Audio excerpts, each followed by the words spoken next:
Jadi manajemen sekolah itu ada kesiswaan, kurikulum, SDM, sarana prasarana, anggaran, sistem informasi, ketata laksanaan.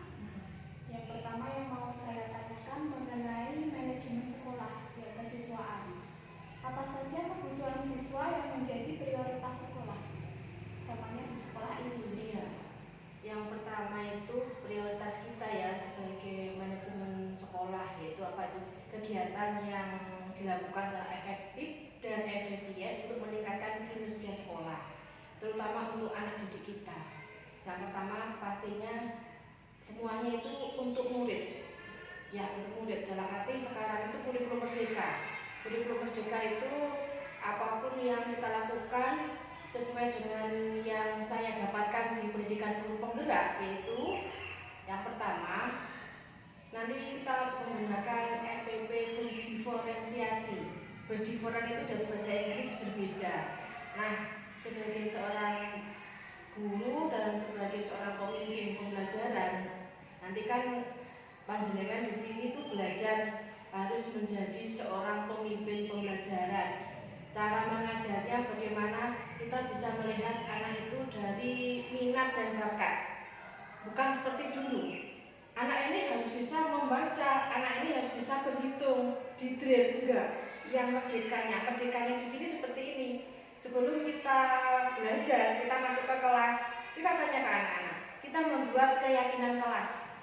Nah, merdekanya gini, anak-anak, hari ini kita mau belajar tentang fotosintesis. Anak-anak saya tanyai, seperti keyakinan kelas yang kita buat bersama, apa yang pertama? Misalnya datang tepat waktu. Itu yang menentukan anak-anak, bukan kita. Kita sebagai guru hanya apa? Yang diinginkan anak. Anak pasti bilang, "Aduh Bu, datang tepat waktu." Nah, nanti kalau nggak datang, nggak sesuai dengan keyakinan kelas seperti apa? Nah, terus yang kedua, nanti membuat semuanya anak. Bu guru, Bapak Ibu guru di depan anak itu hanya mengarahkan saja, tugasnya mengarahkan, motivator. Nah, setelah itu, misalnya contohnya fotosintesis, anak pasti bilang gini, "Bu, belajarnya di luar aja Bu," misalnya. Langsung nanti kalau kita belajar tanaman, kita langsung ambil yang ada di depan sana Bu. Kita punya tanaman apa? Kita langsung praktek di situ. Yang dicari itu bukan anak harus hafal, bukan harus menghafal seperti dulu, enggak. Anak-anak tahu prosesnya. Oh, ternyata fotosintesis itu begini. Berarti praktek. Karena apa? Kalau anak-anak itu langsung praktek, dia akan bisa, akan ingat selamanya. Seperti sholat. Kalau sholat itu langsung wudhu, langsung praktek, akan dihafal kecuali duduk. Ayo anak-anak dihafalkan. Enggak bakal. Dia pun juga enggak konsen. Nah, makanya sekarang itu pendidikannya ada P5, itu kan project. Nah, disitulah. Jadi saya ulangi lagi, untuk siswanya kita semuanya itu sesuai dengan kodrat alam dan kodrat zaman. Misalnya sekarang ada yang Bapak Ibu guru menggunakan pembelajaran mengikuti tren TikTok. Lagunya kita ganti. Kita mau belajar misalnya lagu matematika diganti, kita buat sendiri. Nah, seperti itu. Yang dipentingkan sekarang itu cara kita mengajar gurunya, ya, bukan seperti dulu mindset yang dulu zaman dulu itu ditinggalkan. Tidak boleh ngajar zaman dulu, ya. Sekarang ngajarnya seperti itu. Misalnya anak-anak gini, anak-anak misalnya kalau menghitung itu kan 3 kali 3 9, kita pakai lagu. Dunia anak adalah dunia bermain. Semakin banyak kita praktek ke lapangan dengan bermain, lama-lama ilmu yang didapatkan anak itu langsung, oh ternyata nyanyi. Saya dulu pengalaman saya banyak nyanyinya. Dalam arti bukan nyanyi sembarangan loh ya. Lagu pada hari Minggu diganti, tapi diganti dengan pembelajaran. Banyak sekali. Kalau ingin belajar ada di TikTok itu banyak. Tapi yang kita ikutin yang sesuai dengan kita, guru. Saya sering pembelajaran itu saya ketik di Google. Nah, selain itu ada ice breaking untuk mencerahkan kelas biar tidak bosan. Karena apa? Kita sendiri kalau misalnya kuliah, dosennya kita itu hanya sesuai apa yang ada di modul, otomatis pasti bosen. Iya, betul. Nah, oke, berarti semuanya kembali ke anak, seperti diajar di Bantaran. Sekolah itu seperti taman. Taman itu taman yang indah sekali. Bagaimana kita bisa merawatnya? Seperti anak itu kita bayangkan sebagai tanaman. Kalau tanaman jagung kita rawat, kita semai dengan baik, hasilnya pasti baik. Kalau kita hanya seperti itu ditanam terus gak dirawat, seperti apa yang kita lakukan di kelas. Kalau kita hanya anak-anak buka bukunya halaman 10, kerjakan sebentar ya, saya mau ke kantor. Nah, entah itu WA-an atau apa, jadilah seperti zaman dulu-dulu. Sekarang anak-anak lebih kreatif. Apa yang kita lakukan selalu diprotes. Bahkan apa yang kita pakai juga ditanya, Bu, hari ini Ibu kok kelihatan. Nah, kita sebagai artis di depan anak harus seperti artis.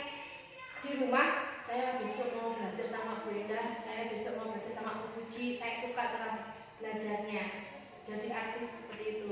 Jadi semuanya untuk siswa. Kita tata, misi visinya juga kita tata lagi. Yang kemarin kita lanjutkan, mana yang belum cocok dengan programnya, misinya bisa kita sempurnakan. Seperti itu.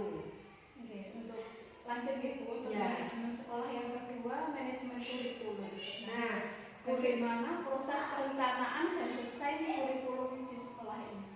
karena saya di sini itu baru 3 Februari, saya masih mengikuti kurikulum di sini. Di sini masih menggunakan sebagian kurikulum 2013 dan kurikulum mandiri. Dalam arti kurikulum merdeka. Jadi masih prosesnya belajar. Nah, semuanya belajar mandiri di PMM. PMM itu platform merdeka belajar. Ya, apapun yang kita inginkan, tinggal searching di situ, klik, tinggal mau apa semuanya ada. Sejauh mana atau rutinitas sekolah dalam melakukan monitoring terhadap kurikulum ini? Sejauh ini kita berawal dari apa itu gurunya. Gurunya mulai perangkat pembelajaran, setting dari mengambil dari PMM, dan juga kita mendapat modul ajar yang didapat dari bos buku. Dan di sini alhamdulillah nanti mudah-mudahan ada yang daftar guru penggerak, ada 3, mudah-mudahan nanti bisa masuk. Dan saya mendapatkan diklat ilmu yang saya dapatkan nanti pelan-pelan akan saya praktekkan di sini. Untuk manajemen sekolah yang ketiga, sumber daya manusianya. Nah, Proses penerimaan guru dalam sekolah ini bagaimana? ini kemarin saya dapat info dari kepala sekolah yang lama. Di sini itu proses untuk mendapatkan sumber daya gurunya itu diambil sementara. Yang pertama itu kita menggunakan aset yang ada. Dalam arti yang di sini yang lulusan PGSD kita memberikan pengumuman karena kemarin itu ada yang berpurna 4, kita butuh 4. Nah, didapat dari mereka-mereka yang ada di sebelah kanan kiri. Jadi lingkungan sekolah kita ambil dari situ. Kita budayakan aset yang ada di masyarakat di sini. Kalau adakah kegiatan khusus untuk membekali guru baru? Kalau pengalaman kemarin mereka belajar mandiri. Iya, belajar mandiri ya, belajar dari YouTube bagaimana cara mengajar dan juga ikut workshop KKG, ada workshop, ada IKM. Itu waktunya kalau KKG kemarin ada dari kalau KKG kemarin gugus 2 ini rencananya mau ini kan ada pengurus reorganisasi karena pengurus kemarin banyak yang diangkat menjadi kepala sekolah dan nanti hari Jumat ya tanggal 10 kita reorganisasi. Kemarin ada IKM yang dilaksanakan dari K3S. Narasumbernya Kak Budi Tomo, teman kita juga dari guru penggerak yang sudah menjadi FASDA, fasilitas daerah Pasda yang sudah terkenal sampai juga ke Malaysia juga. Dia teman kita satu gugus 2 dari SDN Margomulyo 1. Nah, narasumbernya itu dan juga Pak Pur itu kepala sekolah SMP yang juga bareng sudah dua tahun ini, 1 tahun kemarin kepala sekolah baru. Semuanya diambilkan dari aset yang ada di Kabupaten Ngami, di Kecamatan Ngami. Iya, kabupatennya. Iya. Mengangkat lagi yang ada di sini. Selanjutnya manajemen sarana prasarana. Apa saja data yang digunakan untuk perencanaan sarpras? Data yang digunakan kita mengambil data dari Dapodik. Semuanya kan kalau sarpras itu, misalnya kita ingin mendapatkan bantuan, semuanya itu harus lewat Dapodik. Ini nanti rencana juga sarpras karena gedung kita ada 3 kelas itu yang butuh segera direnovasi. Karena kalau dikatakan sudah tidak layak ya nanti panjenengan bisa lihat sendiri seperti apa tempatnya, seperti apa atapnya sudah bocor, keramiknya juga, dindingnya juga. Dan nanti mungkin setelah ini kita dapatkan, kita juga akan mengajukan perpustakaan yang kalau dipakai itu malah bahaya karena atapnya juga sebenarnya ada aset di sini yang perlu kita kembangkan, tapi terbentur dengan pembiayaan. Jadi pelan-pelan kita tata dan program-program berikutnya yaitu secepatnya kita mencari dukungan nanti insya Allah yang dari alumni sini kita mendapatkan aset dalam arti kita minta bantuan ya seikhlasnya untuk prasarana di sini kan ada karawitan. Nah sementara nanti ini sudah berjalan mulai kemarin tanggal berapa ya 21 Februari kita sudah melaksanakan program yang pertama yaitu Esta Karawitan dan juga Esta Tari setiap Rabu. Kalau karawitan setiap Senin. Kalau tari sementara ya karena saya itu juga hobi nari, saya ajar sendiri. Karawitan diajar Bu Ida kelas 1. Nah, memperdayakan aset yang ada, sarana yang ada. Selain itu mungkin ada sarana prasarana lain yang mendukung pembelajaran. Di sini itu saya amati sarana prasarananya termasuk kurang. Kreativitasnya guru masing-masing. Sementara pelan-pelan nanti kita bagaimana lah bisa memperdayakan yang ada di sini. Entah bagaimana caranya, pokoknya bersama kita bisa. Pokoknya untuk baru berenang bersama kita bisa pelan-pelan menata. Kalau untuk manajemen anggaran, apakah sekolah memiliki sistem dalam merencanakan, melaksanakan, dan monitoring anggaran?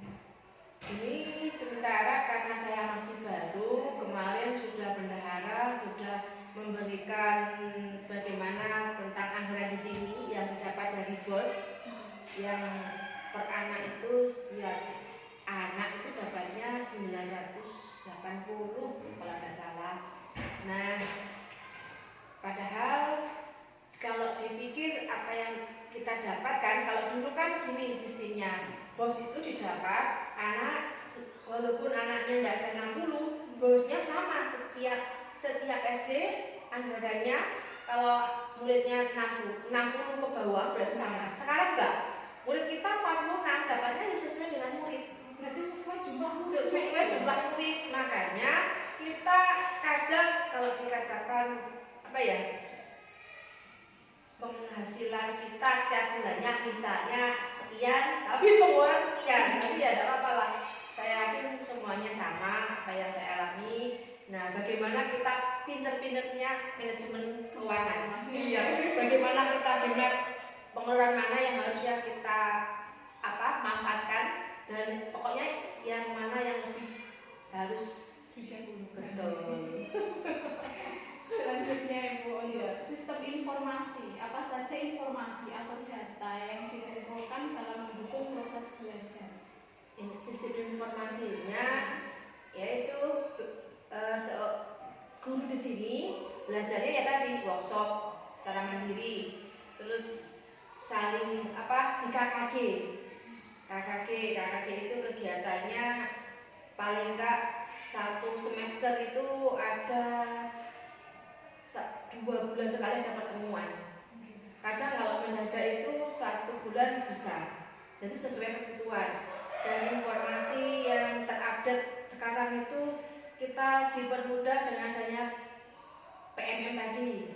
Dan juga karena ada banyaknya grup-grup, banyak yang ada komunitas sekarang itu banyak komunitas yang berawal dari PMM, yang juga banyak dari guru sini ikut workshop yang nasional. Dan sekarang persyaratannya apa? Share ke 5 grup seperti itu. Nah, share ke 5 grup, lebih banyak guru di sini berkembang, dalam arti semakin banyak komunitas yang mereka miliki, semakin banyak ilmu. Karena ilmu itu tidak didapatkan dari modul saja, online saja, dan yang terpenting apa? Pengalaman langsung. Betul. Untuk tata pelaksanaannya, apa saja yang dimiliki sekolah untuk membantu sistem administrasi? Di sini ada operator. Sebenarnya di SD itu guru itu multi talenta. Dalam arti ya bisa mengajar, ya bisa operator, ya kita nggak punya khusus ini operator SD, enggak, ya guru, ya statusnya ya guru itu tapi merangkap jadi ya kan. Kalau di SD itu adanya kepala sekolah dan guru, jadi guru itu harus bisa semuanya, bisa bendahara, bisa mengerjakan bos buku, bisa mengerjakan bos semuanya, pokoknya multi talenta. Selanjutnya untuk ekstrakurikuler dan pembiasaan yang ada di sekolah ini apa saja? Nah, ini pembiasaan yang dari kepala sekolah lama tetap dilanjutkan, termasuk budaya positif. Dari yang kepala sekolah yang lama itu ada setiap pagi sebelum KBM itu ada menyanyikan lagu Indonesia Raya. Nah, yang saya tambahin lagi Asmaul Husna, budaya positif. Karena apa? Kita waktunya bersaing dengan madrasah. SD itu kenapa moodnya sekarang tiba-tiba itu pelan-pelan turun drastis? Nah, karena mereka orang tua itu berbondong-bondong ke madrasah, mikirnya sekolah madrasah anak saya biar bisa ngaji, anak saya biar bisa sholat. Karena apa? Memang di madrasah itu pembelajaran agama itu lebih banyak daripada di SD. Makanya kita gentar promonya Asmaul Husna, kebiasaan pagi, budaya positif. Itu setiap pagi. Dan budaya positif lagi berburu sampah 5 menit.